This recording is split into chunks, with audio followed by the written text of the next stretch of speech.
ja käib.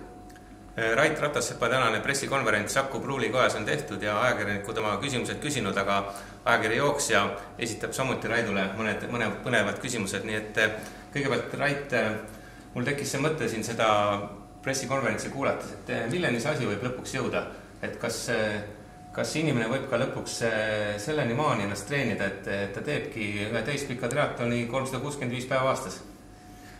Mina usun, et see on võimalik lihtsalt. Füüsilise koha pealt kindlasti takistust ei ole. Tuleb asjad lihtsalt peas korda seada ja olla nagu teha seda oma sisemistel põhjustel, mitte kellegi teisel tõestamiseks ja siis anna minna. 20 korda või nüüd 40 korda või nagu jutt oli, et ka 50 korda on seda tehtud, et see tähendab seda, et me oleme ise omavahel arutanud, et mida see sinu jaoks tähendab, et see triatloni tegemine on umbes sama, nagu mõni inimene läheb jalgsi tööle, käib seal vahepeal ringi ja läheb koju tagasi, et tegelikult oled sa selle koormusega nii kohanenud, et see ongi nagu sinu igapäevase elu osa. Jah, et ma plaaningi seda, et ma tegelikult võtangi seda nagu tööpäeva, et lähen hommikul üles iga päev sama kell, hakkan peale, teen õhtul ära, nii kui ma ära lõpetan, nii tegelen muu nii-öelda tööväliste asjadega. See aeg peab jääma, see tööväliste asjade tegemise aeg ja kui see niimoodi toimib, siis tegelikult ei näe põhjust, miks seda ei võiks nagu edasi teha kogu aeg. Ma mäletan, et eelmine aasta sa ütlesid, et kuigi need on pikad distantsid, palju võtavad aega, siis sa alati soovid, et asjal oleks nagu lõpp teada. Et kui sa teed 40 korda, siis tead, et 40 on lõpp. Kui sa hakkaksid nii tegema, et vaatame palju siis tuleb või mitu korda jaksan, siis see nii ei toimiks. Ja see ei toimikski kindlasti nii, sest ma olen üsna kindel, et kui ma läheksin niimoodi sellist suhtumisega peale, et ma hakkan täna tegema ja vaatame kaua ma üldse vastu pean, siis ma jõuaks 40-ni. Aga kui mul on teadmine, et mul on 40, ehk siis seesama asi, et sellist asja ei ole võimalik teha selliselt, sul ei lähe vaimselt või füüsiliselt mingil hetkel raskeks, aga siis sul ongi vaja kohe teada seda, et millal see läbi saab, et kui ma nüüd täna ennast suudan kokku võtta ja homme, aga kui mul ei ole seda, et kui ma mõtlen, et nüüd läheb raskeks ja võib-olla ma 100 päeva pärast teen ikka seda veel, et siis see ongi, et aju tahab sellist asja, sellepärast on see hästi huvitav ütlus, või millega ei saa nagu päris nõustuda, on see, et räägitakse, et justkui inimvõimetel ei ole piire või kuskil, tegelikult inimvõimed on piiratud tema sama eluajagagi, aga lihtsalt see piiride abil toimibki see, et sa pead endale seadma piiri, millest siis nii-öelda kinni haakuda ja selleni välja minna. Sul on vaja see sama piiri. Sa täna mainisid ka siin, et kuskil 30. kandis võib raskeks minna. Kuidas sa ise oled enda selle nagu 40 lahti seletanud, et kui mina ka maratoni jooksin, siis ma panin paika, et näiteks esimene 10 on soendus, siis ma rahulikult kulgen, kui ma jõuan juba 30-ni, siis tean, et igal juhul lähen lõpuni. Kuidas sa selle 40 oled enda jaoks nagu etappideks kujundanud?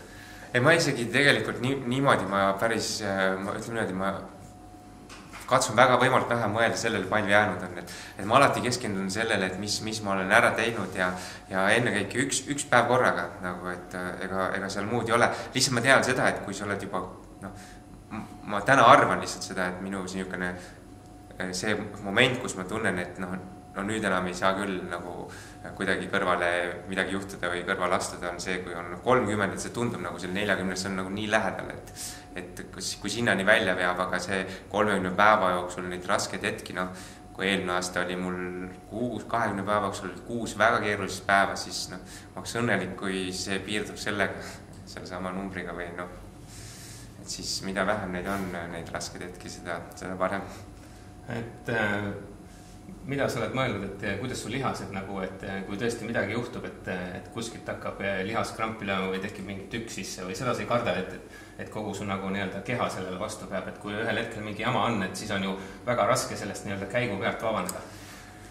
Aga ometi ma tegin seda, eelmine aasta mul oli 3 korral oli probleeme, nagu lihasprobleeme, siis mul aitab teadmine või kogemus varasemast, et 2 päeva tuleb kuidagi sellest üle olla ja see ära kannatada ja see mure laheneb ära, eelusel, et sa said aru, mis valesti tegid, et selle põhjustas. Millist sa nendest 3 alast nagu kõige rohkem kardad, et kus võib probleeme tekkida või raskeks minna? Ujumisel tõesti eelmine aasta ei olnud mitte ühtegi muret, et ma tegelikult ujumise pärast ei muretse, sest 3,8 kilomeetrit on minu nagu ujumistreeningute kõrval tõesti. See on nagu sissejuhatus ilma milleta ma kujutaks ette üldse seda päevagi.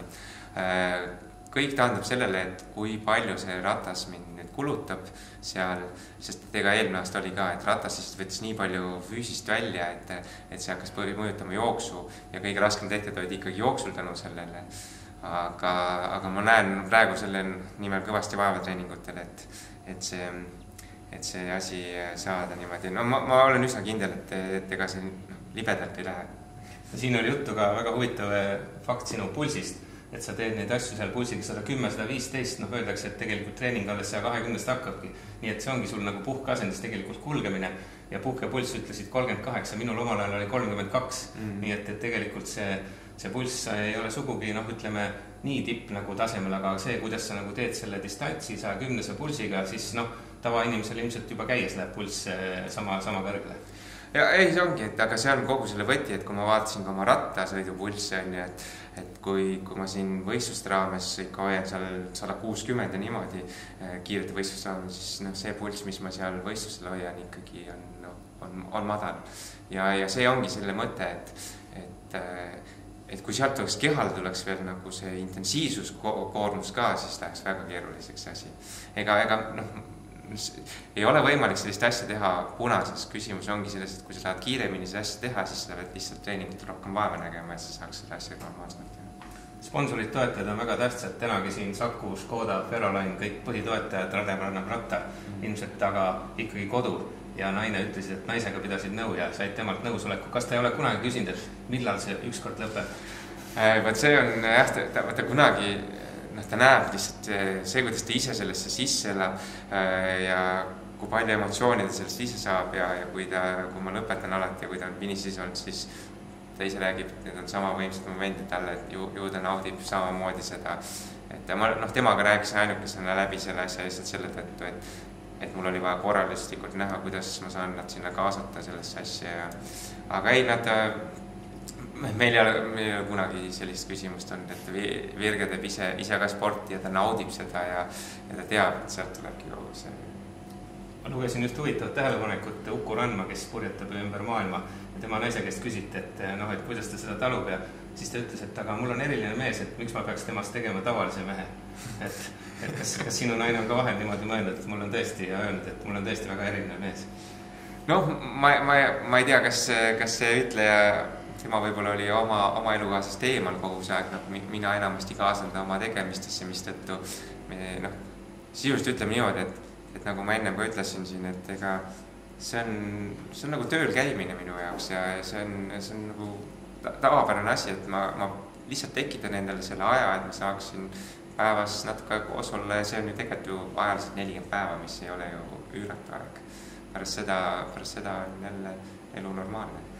Sa mainisid ka siin, et sul on raske keskenduda, kui on näiteks see võistlus oleks Eestis või et kõik see sebimine, melu, kõik oleks ümber ringi, et mul jäi meelde, et sa oled ka selline mees, et kui raskeks läheb, siis sa oled pigem oma ette, tuled ise endaga toime ja see on tegelikult tugevuse tundemärk, sul ei ole vaja, et teised karjuvad, pane juurde, see ei anna mitte midagi. See ausalt öeldes ega pigem ta isegi häirib, et ma eelmine aasta ka seal osad tiimiliikmed vahepeal ergutasid, et läheb, kui mul raske oli, siis ma ütlesin ka, et sellest ei ole abi.